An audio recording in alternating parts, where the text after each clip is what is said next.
Yo, Wyatt begins in like 5, 4, 3, 2, 1.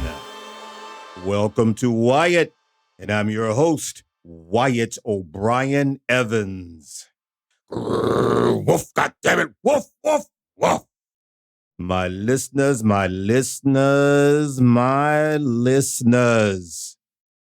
Picture this. Akil is having a very, very restless night, which is rather unusual for him. You see, he's tossing and turning and tossing. Akil is dripping in sweat, even with the AC on full blast. And dang nabbit, he's moist, particularly in his loins. Actually, y'all, Akil doesn't want to catch any Z's because he's all wrapped up in the fire and desire. Akil muses, dang, I know just what can give me the relief I need. I really need a big boy, a bear. Then all of a sudden, a welcome individual appears out of nowhere. Like poof, just like a freaking genie. And he's naked, y'all. We're talking butt naked. Our man Akil is mesmerized, paralyzed, in fact. That's because this genie brother is chocolate, thick, broad, hefty, chunky, swole. And his piercing black eyes connect with the totally flabbergasted Akil. Next, genie brother gestures to himself from the top of his shaved and perfectly formed head to his cute, manicured, blocked toes. And y'all, with a deliciously nasty twinkle in his eyes and a sly grin, the genie brother utters, yo, they call me Mr. Big Boy, a bear on the prowl. So Akil, do you want to get all caught up in all of this beefiness and thickness that's right here, just for you? Y'all, Akil is dumbstruck. Genie brother continues, hey, let me snuggle and cuddle up with you. I can hold you tight and just ever so right. Well, needless to say, Akil's mouth is on the floor. He's thinking about what he wants to do with that mouth. You know what I'm saying? You feeling me? And with so much swagger, Mr. Big Boy Bear sashes right up to Akil. And lickety split, Akil's all caught up in the exquisiteness, the rapturous heat of all that beefiness and all that thickness. Yeah, baby. Having said all that, our special guest today is a leader of and an advocate for the bear and big boy community. He's educating and increasing awareness in one hell of a consequential way. As well, his personal story is compelling. So I'm going to shoot the breeze with him in just a few. And yo, after the show, visit my online home, WyattEvans.com. That's WyattEvans.com. The go-to destination for LGBTQ news, features, commentary, and entertainment. Y'all, WyattEvans.com is visited by over 100 countries on the regular. And again, yeah, baby. At WyattEvans.com, you will find my smoking hot, that's HAWT, Nothing Can Tear Us Apart series of novels. And the current installment is titled Frenzy! Frenzy, which is chock full of masculine romance, intrigue, danger, and the blazing heat of 1,000 suns of erotic passion and steamy nastiness. Oh yeah, a program note. Definitely next time. Check this out. Definitely next time. My Looney Tunes sidekick, Madam Pussy Galore Cock-a-Doodle-Doo, the drag queen supreme, makes her big ass return. Now, I've been getting letters asking where the hell she is. But as you know, she was on that crazy ass book tour and she's resting up. So she's going to update us. And supposedly, y'all, check this out. Supposedly, she has a special announcement, a special pronouncement to make. So y'all be here for that. All right, now it's time to introduce our special guest.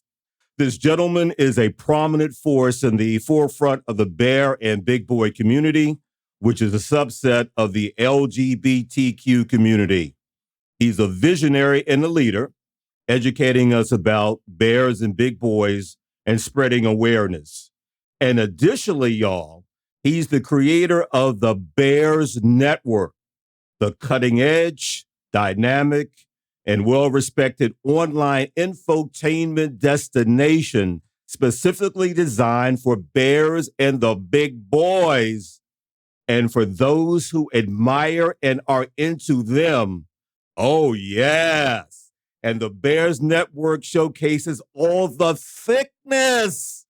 And I do mean every inch, all of it. Have mercy. And also, too, today's special guest is also the founder of the Big Boy Project, the YouTube home for bears and big boys of color to come together to express their opinions on world news, gay, SGL, same gender loving topics, and pop culture news.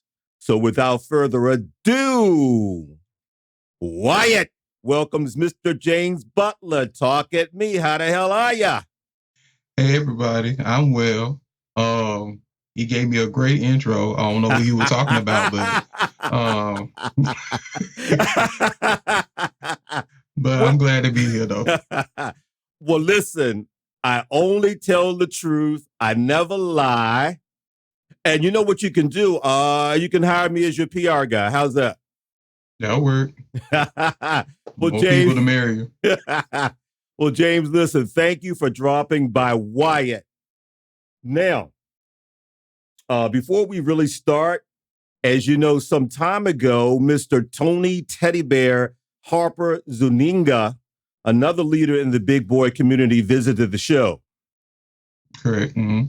And do you know what he said about you? No. You know what? It's all good. Mr. Zuniga stated this, and I quote, "James inspires me to continue the mission of bringing awareness to our community and keeping that community informed," end quote. So what do you say about that?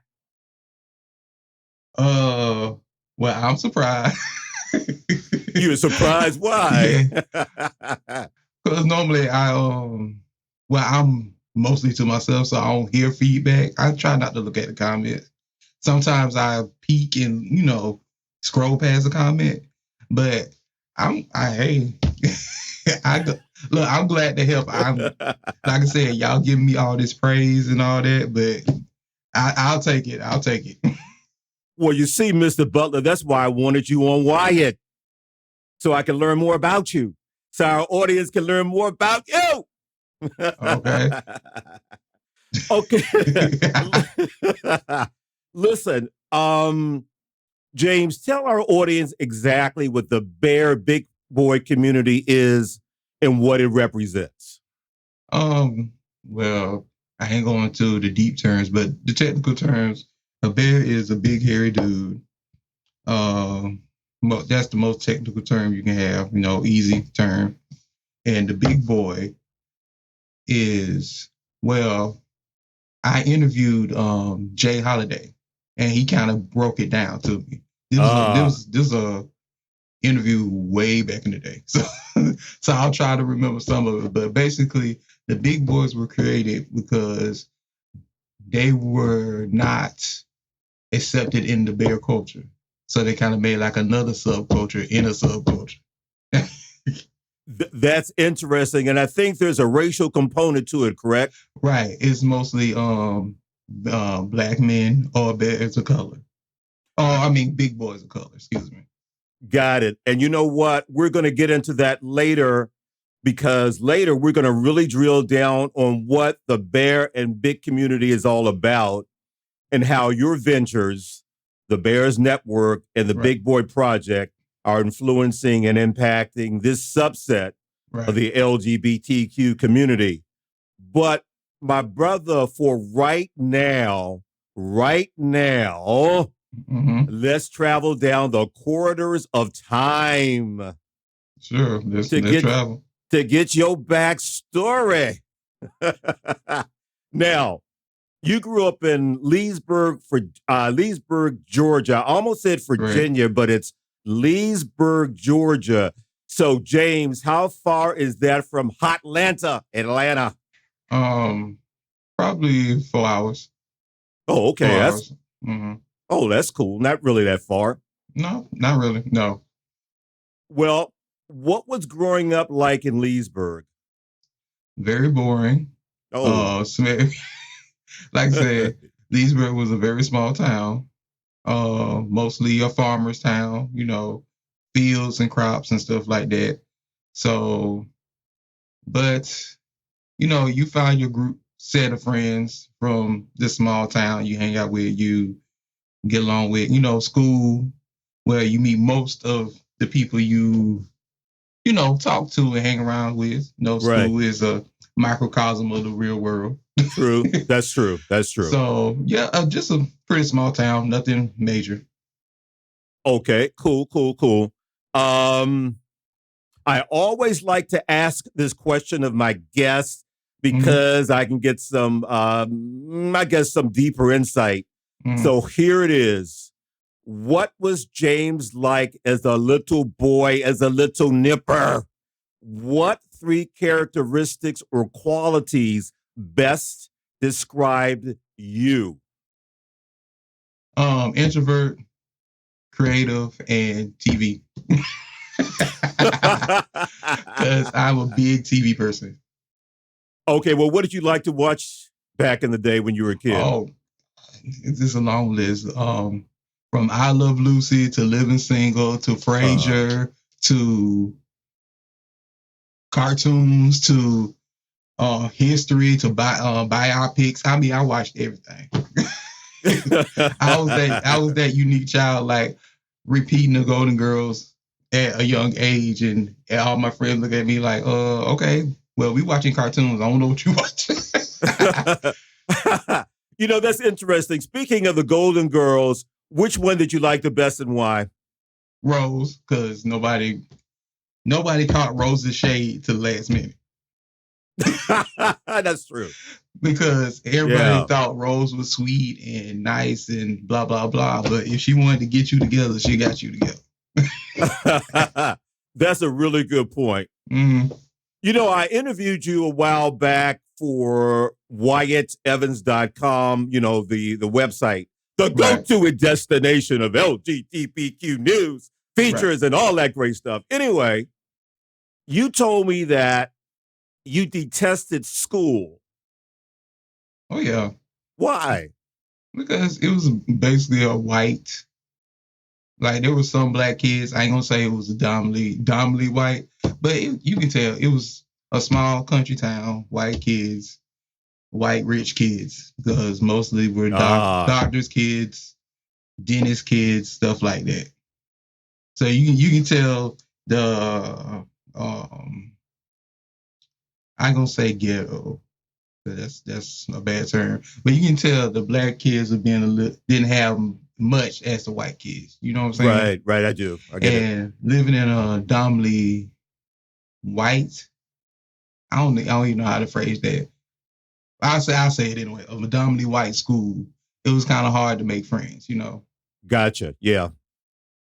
That makes a lot of sense. I believe you said that you were shy and awkward, like in high school, and that made you an easy target for bullying and that sort of thing. At high school, I'm like that now. Yeah, I mean, but like I said, in school, everybody was awkward. But you in your own little world, you're like, okay, nobody dealing with what I'm dealing with. You know what I'm saying? So Right. now you're grown, you realize everybody was dealing with the same thing. Nobody just was talking to each other about it. Got it. I mean, yeah, bullying was a problem for me in school too, because I was like that bookish, awkward, skinny kid. Right. I was that go-to it target for bullying. And it brings back memories, but fortunately now I'm able to chuckle about it. Right. Was part of the reason you were bullied because of your size and your sexual orientation? I mean, well, part of it, but kids were kids. They pick on you about anything.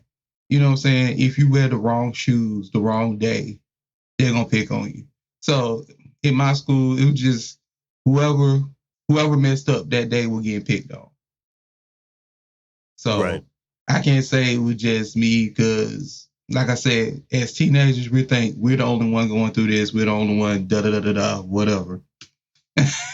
But like I said before, you realize, okay, everybody was feeling this way, but nobody was talking about it. But yeah, mostly not really my size, because being in the country town, everybody loved to eat. so like everybody was a husky kid. Kind of chunky, yeah. Right. But I just say I can't pinpoint it, but I probably just the target that day. Right. You know what I'm saying? And with other kids, they probably the target the next day. And then it comes back to you when they think it's funny again.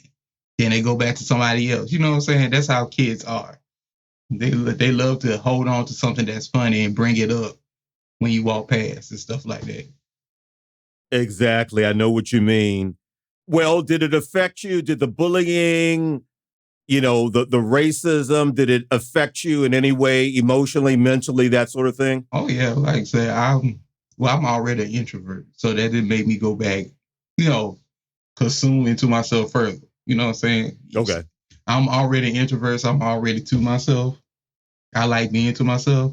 So having somebody pick on you, I'll say, okay, I'm gonna go all the way back into the shadows so they can't see me. And from that, I used to draw, so that'd be my escape from reading, and like I said, TV. Anything entertainment wise or creative was my escape at the time. Right, so that you could just lose yourself. Right. Mm-hmm. Got it. Now, I believe you said, James, that the 11th grade was the year that you fully realized that you were gay. Right.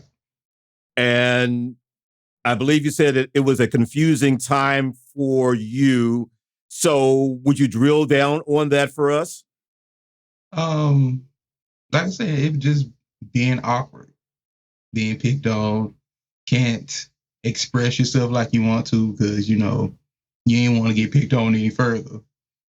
But yeah, I knew, like I said, you have urges, you have, thoughts. Right. And, at that time, the internet was popping. So, clickety clack, you can look at anything you want to. But yeah, that's when I realized fully. Like I say, I kind of knew early on. I think everybody knew early on. They just didn't know the right word or phrasing for it at the time. Exactly. You brought up internet. That this is a perfect segue because you said that the internet was instrumental in your self-validation. Mm-hmm. And in our previous time together, You said, and I quote, the answer to my problems was the internet.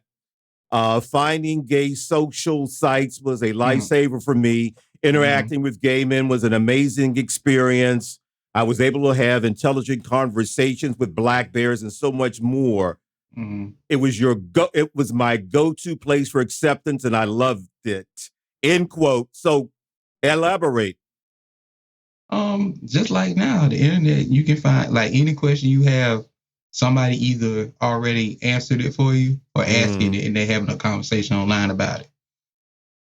Like I said, the difference is the internet is just a whole lot faster than what it was.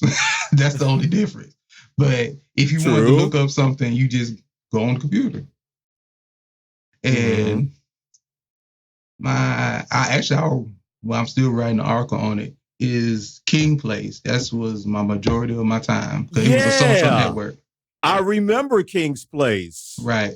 Because I didn't catch the wave of Black Planet. Wait a minute, Black Planet. Okay, yeah. I remember. Okay. King's Place, to me, I can remember that more than Black Planet. Okay. But basically it was just, black people go to interact and stuff like that. And they had, it was just like Reddit up to date. They had subcategories you can go to, and you can talk about different stuff, LGBT stuff, all that. Right. Okay. You also stated that blogging became your therapy. So tell us a little bit about that. Oh, I had like 3 other blogs. Really now? Yeah, because it was just something new. Right. And I would just, anything I can just explore and do, I just try to figure out and do it. So I'm trying to think of the name of my first one. I think it was, my first blog was like Male Media Entertainment or something close to that. Say that again? Male Media Entertainment. It was something close to that. But anyway, well, I just wrote all kind of stuff. I can't remember, but it was like a journal, basically. It was just a journal. You just write down what you want to write down, and you create whatever you want to create, and then post it up for everybody to see. Aha! Yep. Okay, and then over time, I believe your blogging coincided with YouTube, where you were able to express yourself on camera. Right. Oh, yeah. I found out about YouTube actually in high school. But at the time, YouTube was just cat videos and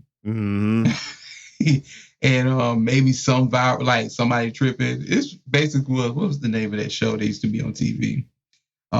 America's Funniest Videos, where they show all kind of people falling and stuff like that. And they go viral and whatever. And people started to make videos around 2009, 8. It could be before that, but that's when I saw it. Like 2009, 8, somewhere around there, where people was online talking about different stuff, talking about stuff. They started making money, different issues, and more people were flocking to it at the time. Got it. Okay. Okay. Just a little later, we're going to really dig into both the Big Boy Project and the Bears Network, your two ventures. But right now, let's move on to a deeper discussion of the Bear and the Big Boy community. Okay. Now, are you ready for a compound question? Sure, go ahead. Thank you so much for that, sir. Okay, here it is. Okay. James, I think that sometimes there is confusion as to whether Bears and Big Boys are distinct and separate from each other. Now, are they or aren't they? And is there any overlap? And is there a racial component that may separate the two? Yes and yes. Like I said, originally, like I said, I didn't know this till Jay, and he probably can explain it a little bit better than I can. But the big boy subculture was created because they were rejected from the bear community, people of color. So they kind of made their own little subset called the Big Boys. And like I said, Big Boy is like I said, these subsets are mine. You know, how you feel inside. You consider yourself a bear or you consider yourself a big boy. Like I said, it's all about your definition of what it is. And if you fit that, then go with that. But yes, there's overlap, of course. Because you go online, people can say bear and big boy in the same same tweet. Got it. Like I said, it all depends on your definition.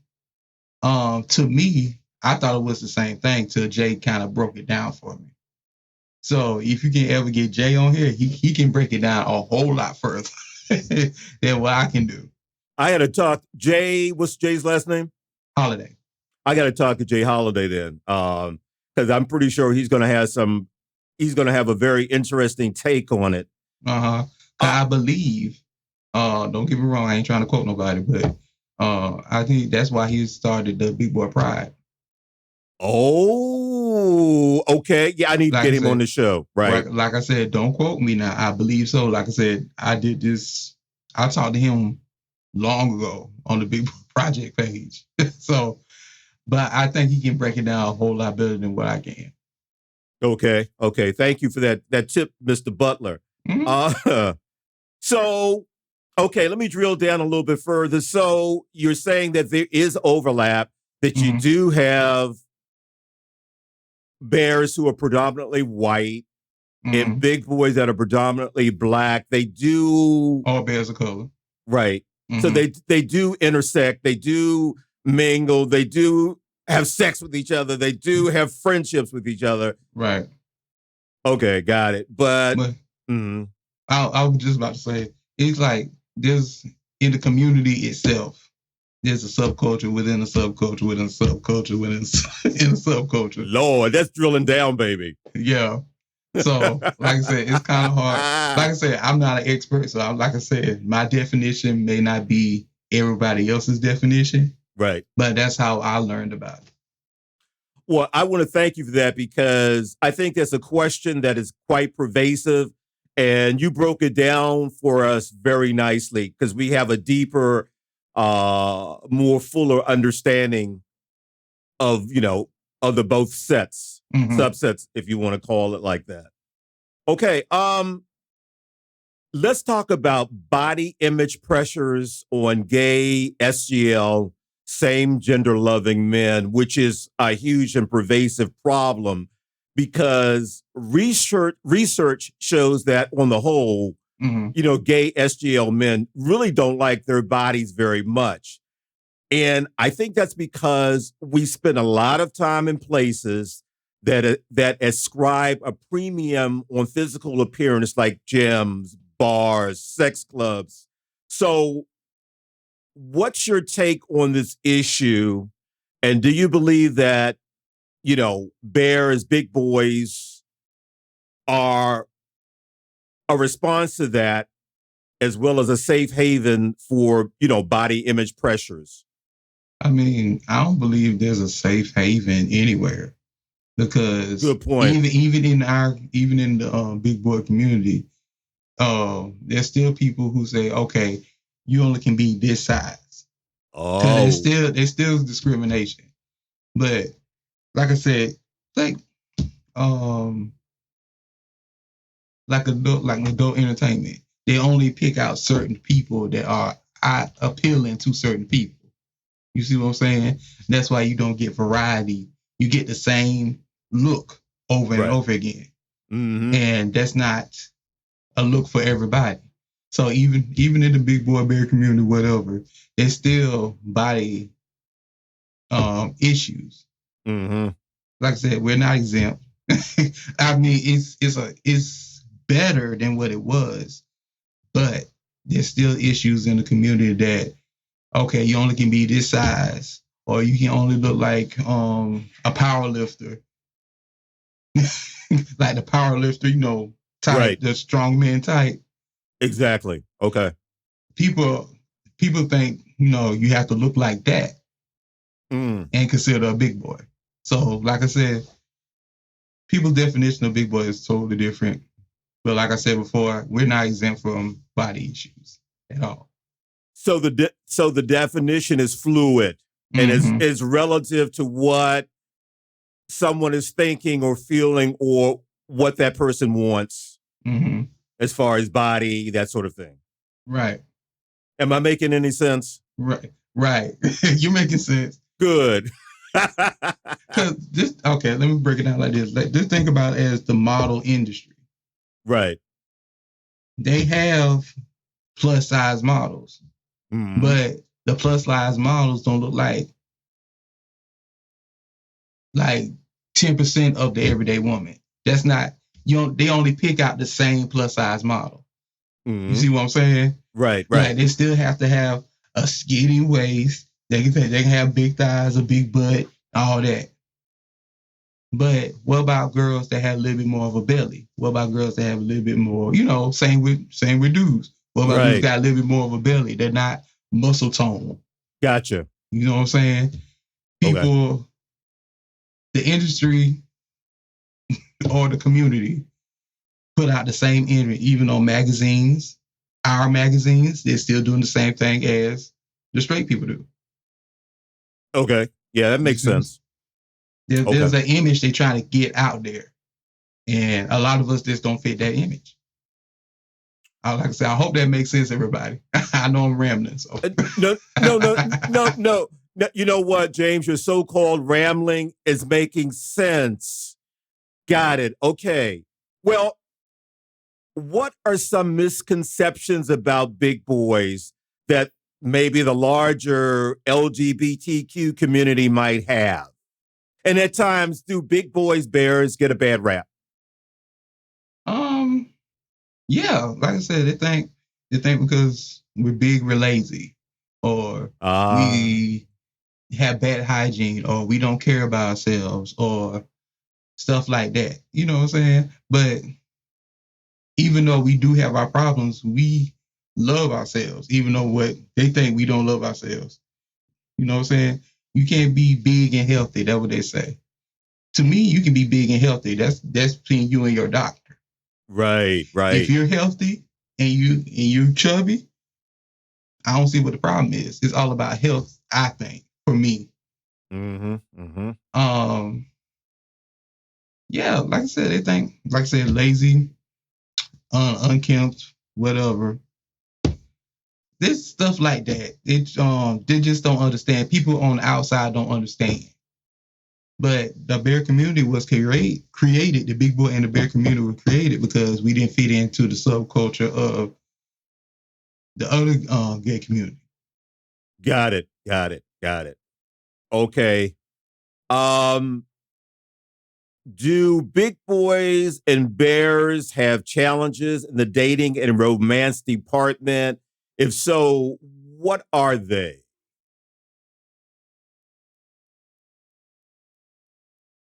Only thing that comes to mind is maybe fetishizing.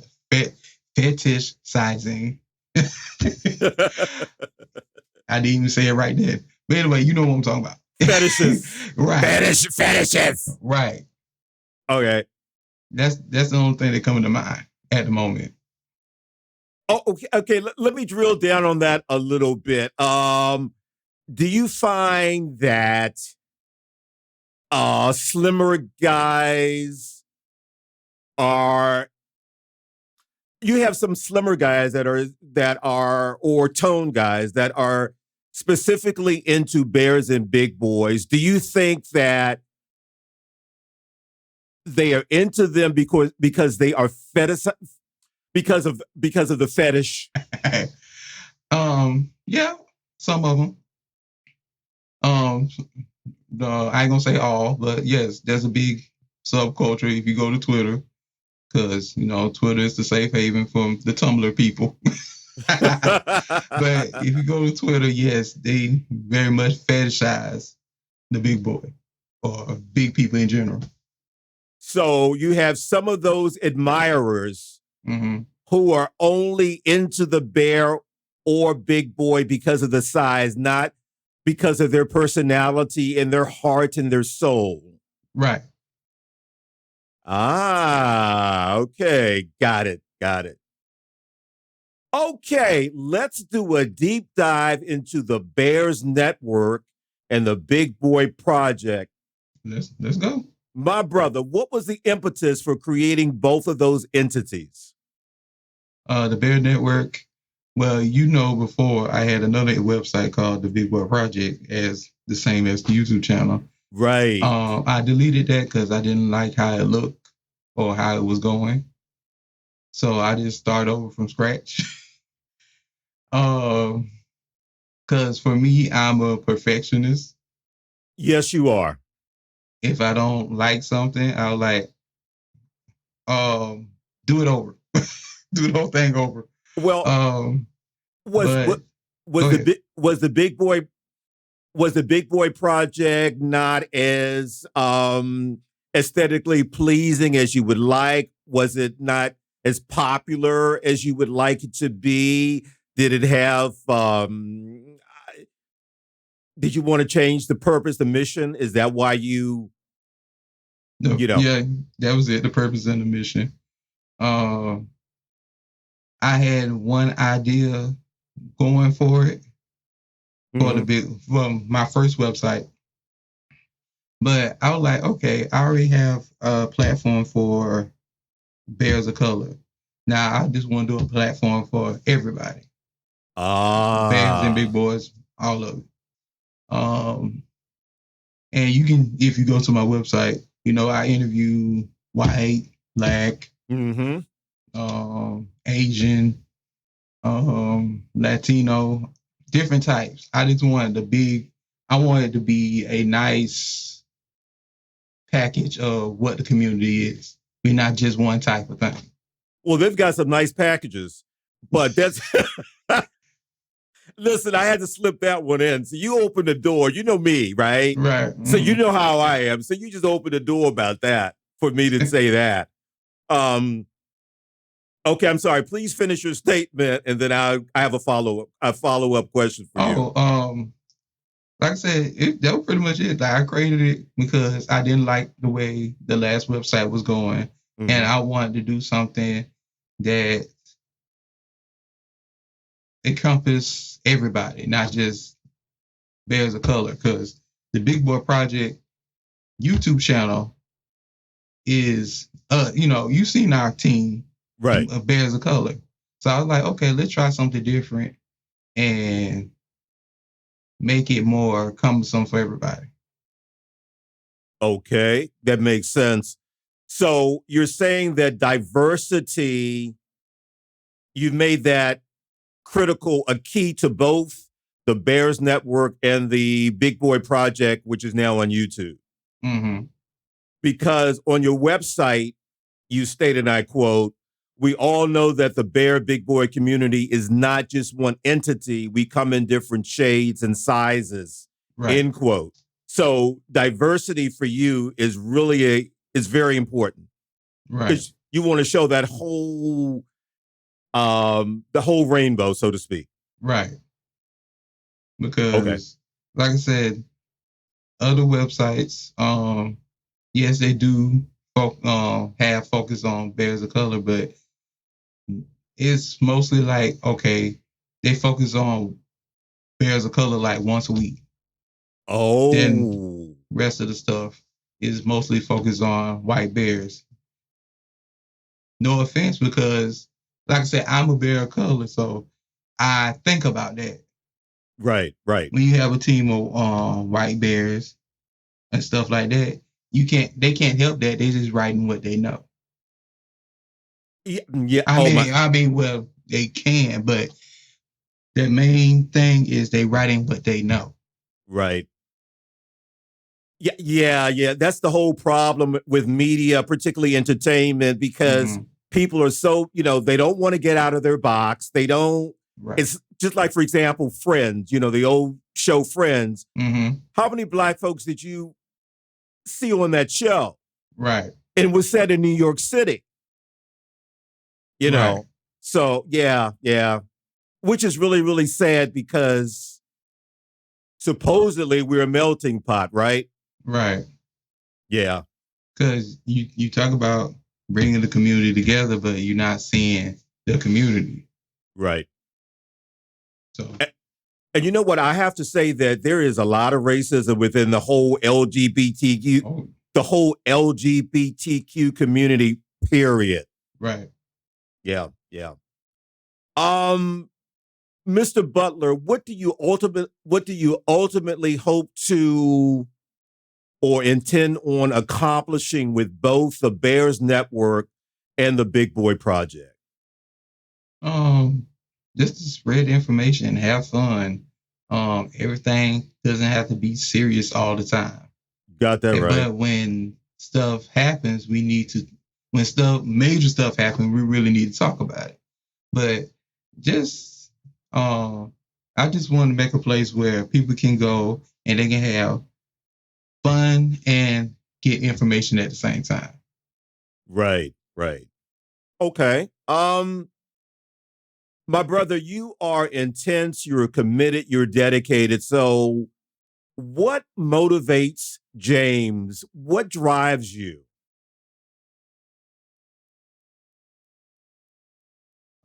I say my creative side drives me. I always wanted to create. I always wanted to do something creative. Cause like I said, going back to high school, that was my outlet. You know, everybody got their hobbies, so to say. And that's sort of like my hobby. Right. You know, something I can do and it eases my mind. I don't think about other stuff that's going on. I think everybody got something like that. Right. That makes sense. Okay, well, what's on tap for you for the rest of 2021? What projects do you have going on? I would love to interview more people. And you probably know this, finding people to interview is not easy. Tell me about it. Yes. Because they're like, okay, they'll be interesting. And you send a little message to them and they may say either yes or no or don't answer back at all. Listen, or they will not show up for your interview for whatever reason. Right. Yeah. But I can say this though. The person I interviewed, I was so surprised by that he answered back. Was he's a bear music artist called Big Dipper. Big Dipper. Okay, yeah. And I sent him a message and I was like, okay, I'm just gonna send, you get into that mind space, I'm just gonna send it and whatever happens, happens. Exactly. And he actually wrote me back and I squealed like a pig. Oh, that was nice.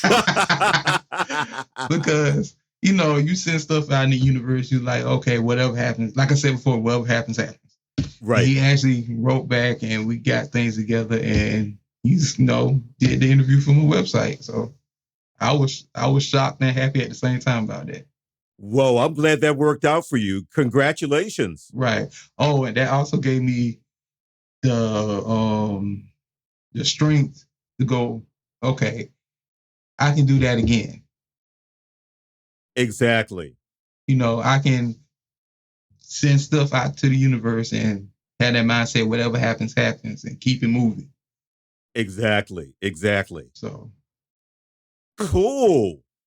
Okay, well, let me ask you, how do us grown folk connect with you, contact you? Give us the website addresses, all of your social media, Facebook, Twitter, Instagram, all of that good stuff.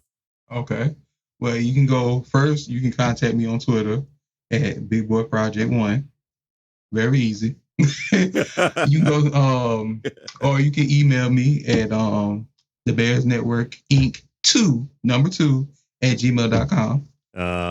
You can go to the YouTube at the Big Boy Project. You can type that in; it'll pop up. And you can go to my website, thebearsnetwork.com. Well, that's very easy. Yep.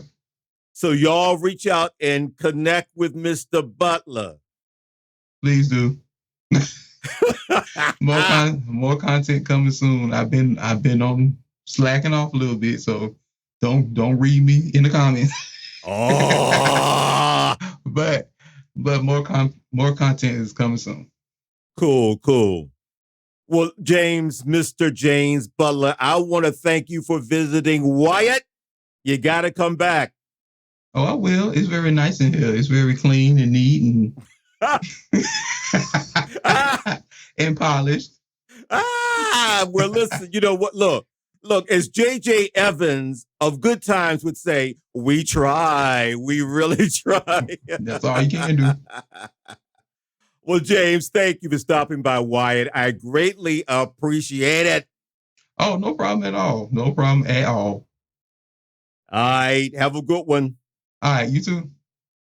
So there you have it. You can find the official Wyatt podcast page on WyattEvans.com. The official hashtag is Wyatt on Air. If you want to be a guest on Wyatt or you just have comments, email me at WyattOnAir@gmail.com.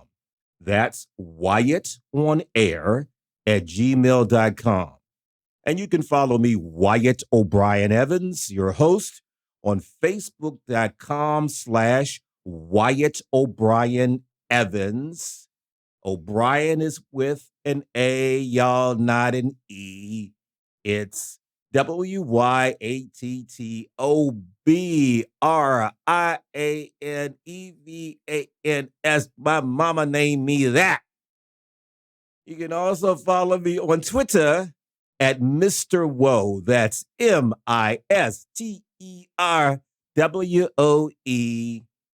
On Instagram at Mr. Wyatt O. MRY. Let me start again. MRWYATTO. And be sure to check out my Nothing Can Tear Us Apart series of novels, the latest being Frenzy and its predecessor, Rage. All at WyattEvans.com. So until next time, woof, goddammit, woof, woof, woof.